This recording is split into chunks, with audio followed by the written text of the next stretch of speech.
You got people like this around you. Country's full of them now. People walking around all day long, every minute of the day, worried about everything. Worried about the air, worried about the water, worried about the soil.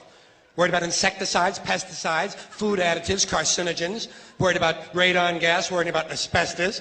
Worried about saving endangered species. Let me tell you about endangered species, all right?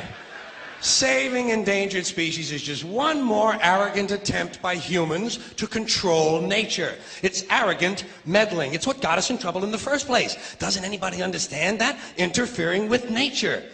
Over 90%, way over 90% of all the species that have ever lived on this planet, are gone. They're extinct. We didn't kill them all.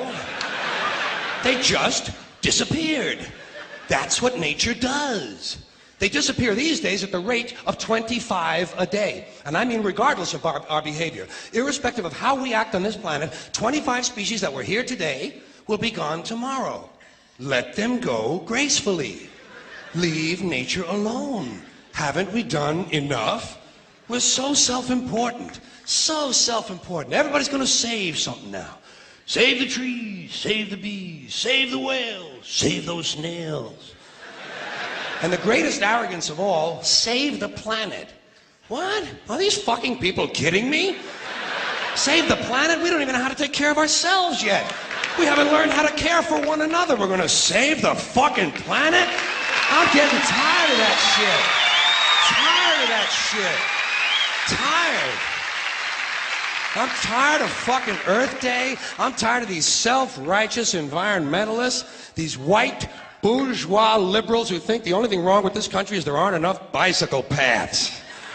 People trying to make the world safe for their Volvos.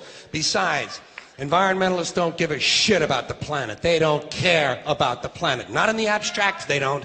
Not in the abstract, they don't. You know what they're interested in? A clean place to live. Their own habitat. They're worried that someday in the future they might be personally inconvenienced. Narrow, unenlightened self-interest doesn't impress me. Besides, there is nothing wrong with the planet. Nothing wrong with the planet. The planet is fine. The people are fucked. Difference. Difference. The planet is fine. Compared to the people, the planet is doing great. Been here 4.5 billion years. Did you ever think about the arithmetic? Planet has been here 4.5 billion years. We've been here, what, 100,000? Maybe 200,000? And we've only been engaged in heavy industry for a little over 200 years. 200 years versus 4.5 billion. And we have the conceit to think that somehow we're a threat? That somehow we're going to put in jeopardy this beautiful little blue-green ball that's just a-floating around the sun? The planet has been through a lot worse than us. Been through all kinds of things worse than us. Been through earthquakes, volcanoes, plate tectonics, continental drift, solar flares, sunspots, magnetic storms, the magnetic reversal of the poles, hundreds of thousands of years of bombardment by comets and asteroids and meteors, worldwide floods, tidal waves, worldwide fires, erosion, cosmic rays, recurring ice ages, and we think some plastic bags and some aluminum cans are going to make a difference? The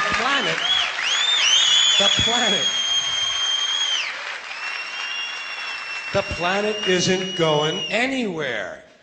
We are. We're going away. Pack your shit, folks. We're going away. And we won't leave much of a trace either. Thank God for that. Maybe a little styrofoam. Maybe. Little styrofoam. Planet will be here and we'll be long gone. Just another failed mutation. Just another closed-end biological mistake. An evolutionary cul-de-sac. The planet will shake us off like a bad case of fleas. A surface nuisance. You want to know how the planet's doing? Ask those people at Pompeii who are frozen into position from volcanic ash how the planet's doing. Want to know if the planet's all right? Ask those people in Mexico City or Armenia or 100 other places buried under thousands of tons of earthquake rubble if they feel like a threat to the planet this week. How about those people in Kilauea, Hawaii who build their homes right next to an active volcano and then wonder why they have lava in the living room?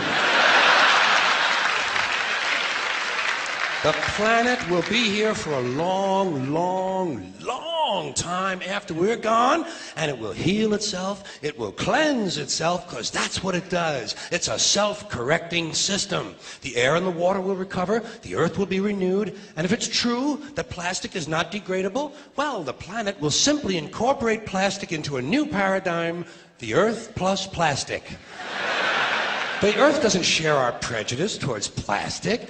Plastic came out of the earth. The earth probably sees plastic as just another one of its children. Could be the only reason the earth allowed us to be spawned from it in the first place. It wanted plastic for itself.